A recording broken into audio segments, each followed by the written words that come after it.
Welcome to step 1.2 of the Selling Courses That Sell system, which is broad appeal. So what is broad appeal and why is it important? So with the system that I'm going to teach you, we're going to be focusing on selling low ticket information products. Low ticket, meaning that we're going to price them anywhere between $17 to $47, allowing us to reach a very broad audience at an affordable price point. I know that there's a lot of people in our industry preaching that you should charge and what you're worth and that you should increase your prices. And I know that this may sound familiar to you, but unfortunately, there's a significant disadvantage that comes with that because it makes your product a lot more difficult to sell. It is way more difficult to sell a $500 course than a $50 course. Can you make both work? Yes, but making the thing work at a significantly higher price point is going to take you a lot more time. So you would have to ask yourself if you are open to spending an additional 6 months tweaking everything and learning everything and like having to learn really advanced marketing strategies, or whether it is more important to you to just be able to start selling and bringing in money as quickly as possible. I think I know what your answer is. So let's talk about a little bit more about why we're going to price our courses at $17 to $47 and what benefits it gives us. So there's a couple of reasons why I would prefer to sell courses for $17 to $47 than a few $100s. So let's go through all of these reasons.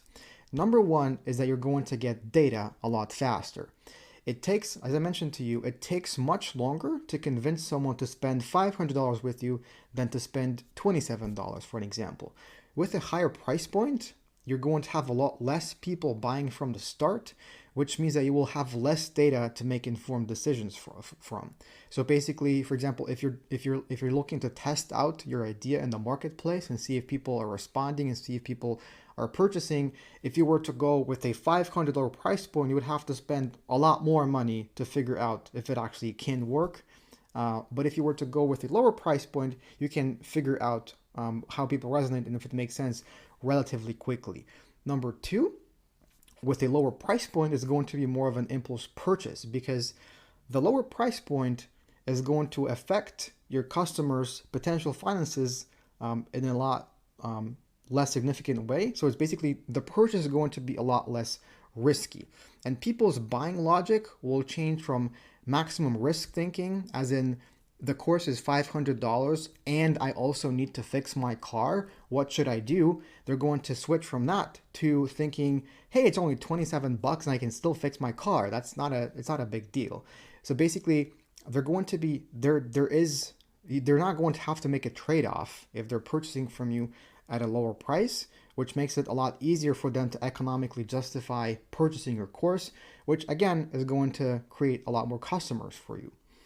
The next reason is that you're going to acquire a lot more customers a lot more quickly, meaning you will have significantly higher potential for repeat business and to be able to monetize the customers that you acquire. And this is going to be really important if you want to scale your business fast. We're going to talk about why this is important in one of the bonuses, but for now, I just want to highlight to you that the fact that you create a lot more customers is very beneficial because you have very high potential for repeat business and increasing lifetime value.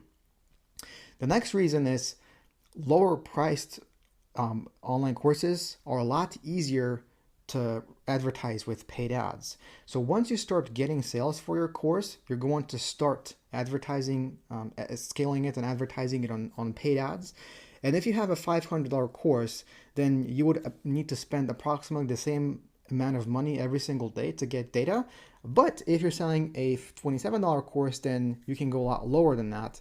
And the best thing is, using the system that I'm going to teach you, you can actually start creating sales without having to spend money on ads, so that before you launch your course, you can actually generate sales organically, which is again going to be a lot faster. You're going to acquire a lot more customers than with the $500 course.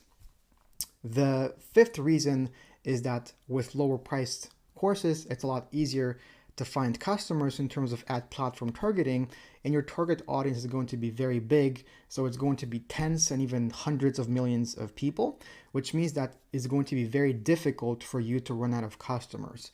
If you were to look at the market overall, then like if you were to slice it, there's going to be a certain amount of people at the very top who are going to be willing to pay premium, like a lot of money, to have their problem solved. And then there's going to be a significant portion of the population that is still struggling with particular problems, but they're not willing to spend that much because they either can't afford it or because the problem is not that important to them. So if you go after the big population, after the big percentage of the audience, you can capture all of these people. You can capture the people at the top and everyone else who's just not willing to spend that much money to solve the problem, which again creates more potential for you for repeat business. All of this combined means that we need to solve a problem, a specific problem for a broad audience. And let me go through an example of what that would look like in practice. So let's say that you have a course that targets top executives at Fortune 500 companies, and it helps them regain time by implementing your specialized time management system. It only takes 10 minutes a day to implement. So what is this a good idea for a course, or is it a bad idea? How would you evaluate that? And what are the pros and cons in this example? So the pro is that the solution that you have sounds very attractive because executives are typically very busy people and they would love to save time so that they can focus on other things, whether that's their family life or other things that they can accomplish at work. But the cons are that your audience is going to be super limited, because if you're only targeting Fortune 500 companies, then guess what? There's a very limited number of executives at those companies, because there's only 500 of these companies in the entire world.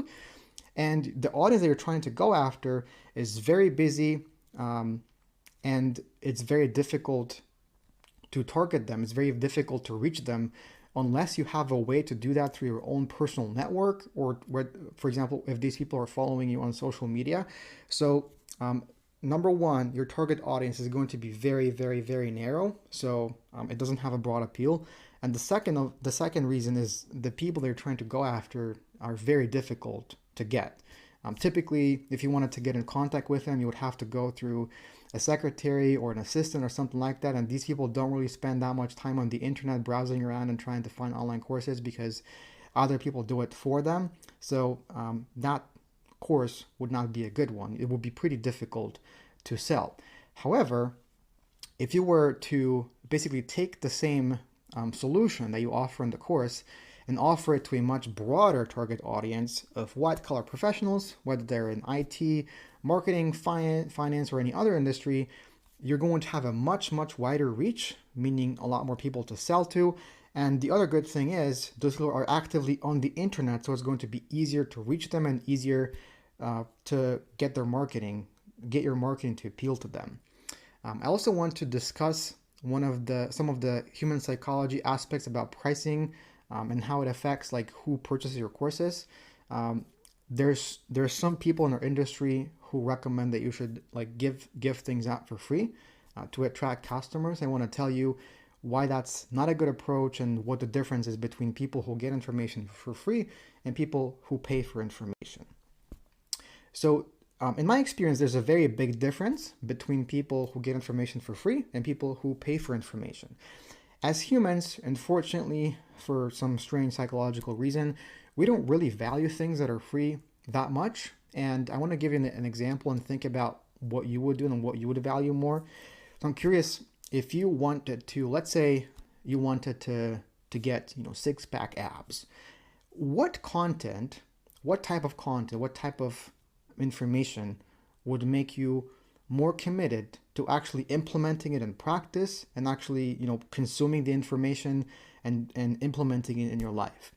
Would it be if you downloaded a free PDF that has some exercises in it that are going to help you get a six-pack?